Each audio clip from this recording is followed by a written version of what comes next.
ప్రజాహితం కోసం, ప్రజల కోసం, భవిష్యత్తు కోసం, భావితరాల కోసం మేము రాజీ పడ్డాం అందరం కూడా. ఆ రాజీ ఈరోజు మా ఉద్దేశం మళ్ళా ఈ రాష్ట్రాన్ని పునర్నిర్మాణం చేయడానికి, ముందుకు పోవడానికి దోహదం చేయాలి. ఇక్కడ కులాలు లేవు, మతాలు లేవు, ప్రాంతాలు లేవు, వ్యక్తులు లేవు. సమాజ హితం కోసం సమాజమే ముఖ్యం మనందరికీ.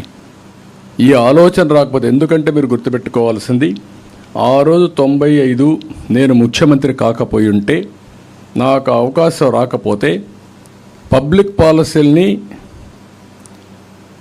పాస్ చేసే అవకాశం నాకు ఉండేది కాదు.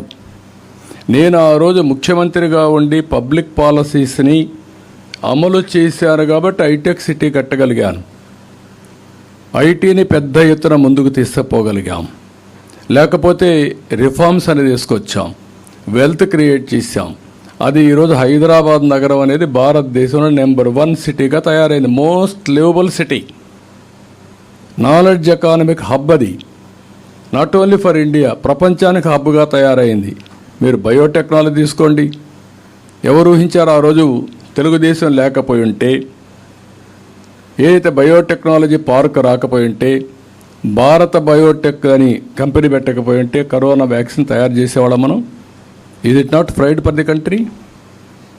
ఇలాంటి ఒకటి కాదు, కొన్ని వందల మార్పులు తీసుకొచ్చాం. అందుకే ఈరోజు కూడా నేను కూడా ఆలోచించింది, అందరం కలిసి పనిచేద్దాం, కలిసి మళ్ళీ నూతన వరవడికి శ్రీకారం చుట్టాలనే ఉద్దేశంతోనే ఈరోజు ఈ పొత్తు చేశాం. ఇది రాష్ట్ర హితం కోసం తప్ప వ్యక్తిగత ప్రయోజనాలకో లేకుంటే రాజ్యాధికారం కోసం కాదు. రాజ్యాధికారం అవసరం, ఈ రాష్ట్రంలో ప్రభుత్వ మార్పు అనివార్యం. ఈ ప్రభుత్వ మార్పు కూడా ప్రజల కోసం మేలు జరగాలని చెప్పేదానికోసం చేశాం తప్ప, లేకపోతే రాష్ట్రం పూర్తిగా నాశనం అయిపోయిన తర్వాత ఎవ్వరు కూడా దీన్ని కాపాడుకోలేం. ఇప్పటికే కొంతమందిలో ఒక ఆలోచన వచ్చింది, ఎట్లా మేము వెళ్ళిపోయాం బయట, ఈ స్టేట్కి మేము రాలేం, అక్కడ ఎవరికి సెక్యూరిటీ లేదు, ఆస్తులకు సెక్యూరిటీ లేదు, ఈసారి కానీ ఏదైనా జరగడానికి జరిగితే మేము కూడా ఉండే 1 ఎకరా 2 ఎకరాలు అమ్ముకొని వెళ్ళిపోతాం అనే పరిస్థితికి వచ్చారు శాశ్వతంగా. కానీ దానికి పరిష్కార మార్గం అది ఒకటే కాదు. వాళ్ళు వెళ్ళిపోవచ్చు కానీ వాళ్ళ భూములు కొనేవాళ్ళు కూడా ఉండరు. ఆ విషయం కూడా గుర్తుపెట్టుకోవాలి. ఒకప్పుడు హైదరాబాద్లో మీరు చూస్తే ఇక్కడ 1 ఎకరా కొంటే అక్కడ 5 ఎకరాలు కొనేవాడు. ఇప్పుడు అక్కడ 1 ఎకరా అమ్మితే ఇక్కడ 100 ఎకరాలు కొనే పరిస్థితి. వై? నేను భూములు ఒకటే రేట్లు పెరగాలని కాదు, భూములు ఎప్పుడు రేట్లు పెరుగుతాయి? ఒక రోడ్డు వస్తే, ఒక నేషనల్ హైవే వస్తే పెరుగుతాయి, ఎందుకంటే ఇండస్ట్రీస్ పెట్టచ్చు. ఒక ఇండస్ట్రీ వస్తే పక్కుండే భూములు పెరుగుతాయి, దేనికోసం పక్కన డెవలప్మెంట్ వస్తుందని. లేకుంటే ఒక టౌన్షిప్ వస్తే పెరుగుతాయి. ఇట్లా వేరియస్ అభివృద్ధి కార్యక్రమాలు జరిగితేనే భూములకు రేట్లు పెరుగుతాయి. హైదరాబాద్లో భూములకి ఒకప్పుడు నేను చూస్తే హైటెక్ సిటీ ఏరియాలో ₹1,00,000 ఎకరా. అలాంటి ₹1,00,000 ఎకరా ఒక 5-10 సంవత్సరాల్లో 50 కోట్లు అయింది. అంటే ఎన్ని రెట్లు పెరిగింది? 5,000 రెట్లు పెరిగింది. అది డెవలప్మెంట్. దానివల్ల రియల్ ఎస్టేట్ వచ్చింది, కంపెనీలు వచ్చాయి, పర్చేసింగ్ కెపాసిటీ పెరిగింది, వ్యాపారాలు పెరిగాయి, ఇన్నోవేషన్ వచ్చింది, స్టార్టప్లు వచ్చాయి. ఆ ఎకో సిస్టమ్ వచ్చి ముందుకు పోయే పరిస్థితికి వచ్చారు.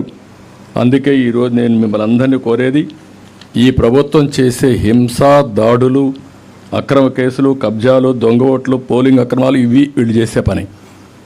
దీనికి అందరూ భయపడిపోయి ఇంట్లో ఉంటే పిల్లలకు చెప్తున్నా, ముఖ్యంగా యూత్కి చెప్తున్నా, మీ భవిష్యత్తు అంధకారం కాకుండా ఉండాలంటే రోడ్డు ఎక్కాలి. మీరు ఈ 30 రోజులు 40 రోజులు నా కోసరం కాదు, మీ భవిష్యత్తు కోసం మీరు పనిచేసే పరిస్థితి రావాలి.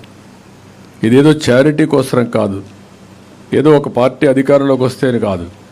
గత చరిత్ర ఒకసారి మీరు గుర్తు చేసుకుని విజువలైజ్ చేసి భవిష్యత్తు ఏ విధంగా ఉండాలి, ఎక్కడైతే మీ భవిష్యత్తు సేఫ్గా ఉంటుంది, మీకు బంగారు భవిష్యత్తు ఉంటుందో మీరు ప్లాన్ చేసుకోవాల్సిన అవసరం ఉంది.